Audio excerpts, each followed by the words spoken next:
Whoa, it's Wulzy. Welcome, out of the blue, to the release of my brand new level, Big Ball.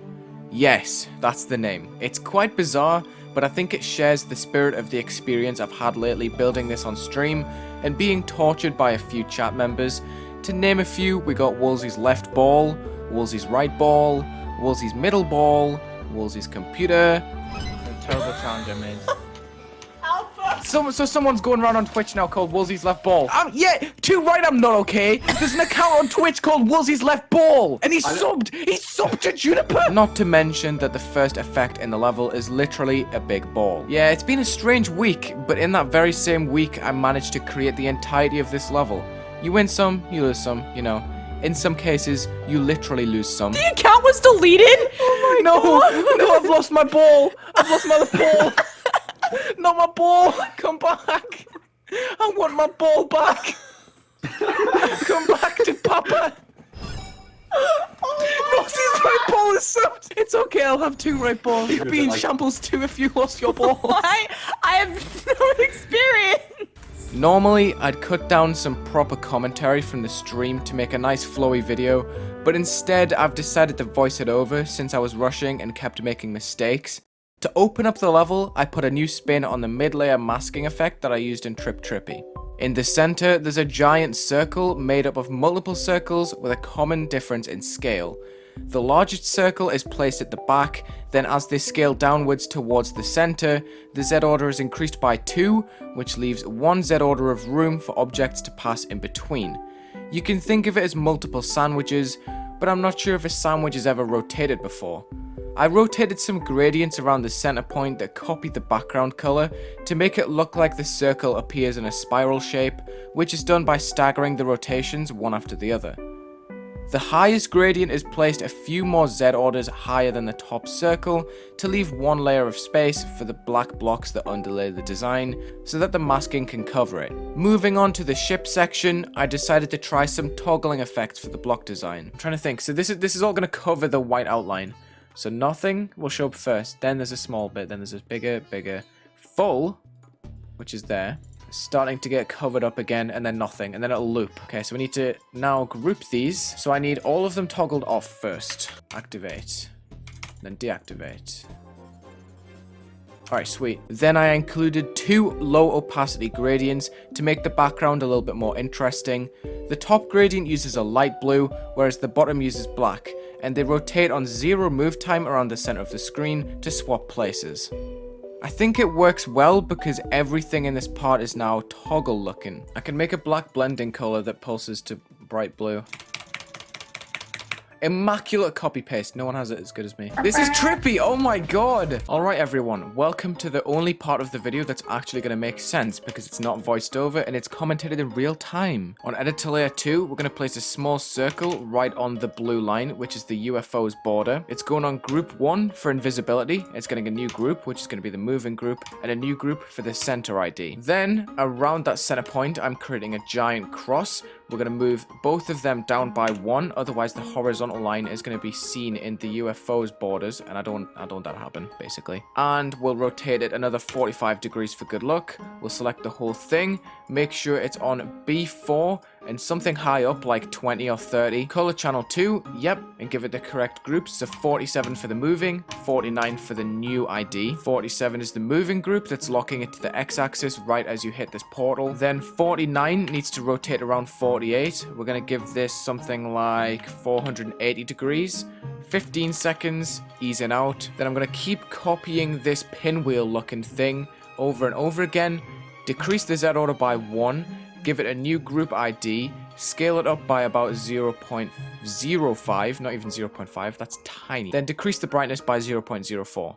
So it's very, very minute in its difference here, but it's going to be different because it's going to rotate 10 more degrees than the layer in front of it. Oh, I forgot to change the editor layer. There's a fix for this. I can just move group 50 really far off to the side and then stop the game. So I can just go and select that and add it to a different editor layer. It's all good. I can just go all the way over here, select this, stop, and then put it on 4. Just need to keep remembering to change the editor layer. Okay, so basically there's a giant rotating pinwheel with multiple layers behind it, and it looks very shadowy when it rotates outwards like that. I'm gonna copy this, I'm gonna flip it upside down, and then move it into place over here. All right, so the top set now rotates anti-clockwise, whereas the bottom set now rotates clockwise, so they're all in the same direction.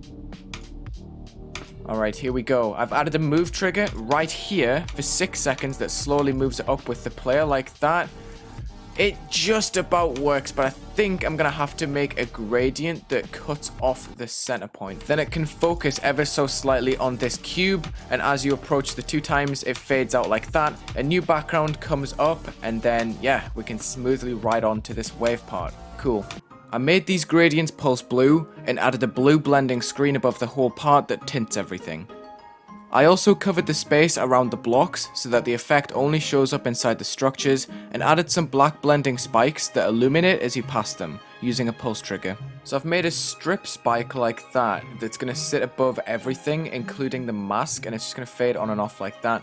We'll probably change the fade times to make it a bit shorter, so that the mask can take more effect, I guess. On the next editor layer up, I'm also going to be adding some glow that sits above that. So I have these pulsing square decoration pieces on the portals and the orbs. I'm going to move them down 2 mini steps like that. Copy paste, move them 1 big step like that, up and left. Add this to color channel 4, and then increase the layer by 1. So it's gonna have like an underlayering of a blue right there. I think it looks pretty sweet. There we go. That's looking fresh. I can probably link this into some block design as well. All right, I'm very glad I got some designs figured out. The pulsing really works well. Yo, thank you, Aeon, again. Oh my lord, dude. Welcome, everyone. We're almost there with this. But basically how this works, guys that have just joined, there's a bunch of stripes that are going underneath the checkered objects, and it's making a little cool pattern right there, which doesn't look too great at the moment, but when it's in motion, it looks fine. Also, it's so nice being an effect creator because you could just copy-paste and no one cares.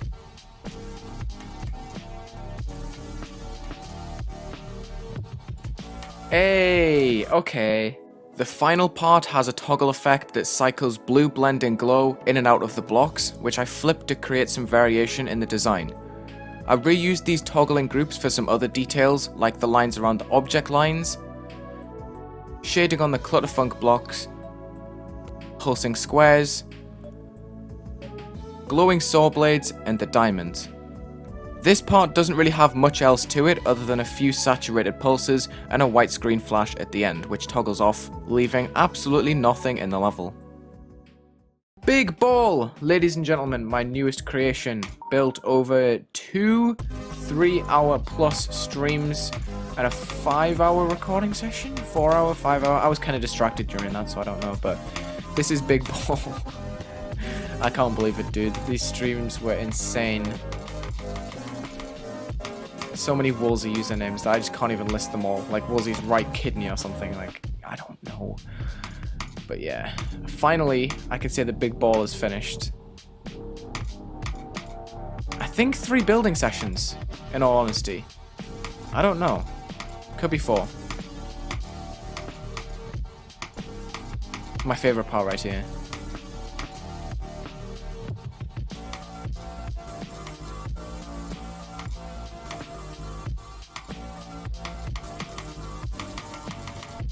Nice. That's the end. Thank God, dude. I was going insane with this. 7 stars. It's going to be copy, password, 555555, as always, pretty much. And that's that. The level is now published on the servers on the Wulzy account. Obviously, since this is premiered, there's no way I can really predict the ID and show it in the video, but I'll leave it in the description for the people watching afterwards if you want to play it. Hopefully you enjoyed this rush level, made in a week or so. I wanted to let go of a few ideas I had, and also play around with some toggle and alpha trigger effects too, and I like the result. It's been a blast to stream. Check out my Twitch linked in the description, and also please subscribe because Juniper Clips is actually catching us in subscribers, and I cannot bear the thought of conceding to that channel. Thank you so much for watching, both people on YouTube and on the streams. It means a lot to me. And Aeon, thank you so much for the raids in both streams. You're a legend. check the links in the description, and have a good day. Guys, I miss Wulzy's left ball. I miss him. I miss him too, bro. Wait, that sounded. No, never mind. I don't actually. Hold on.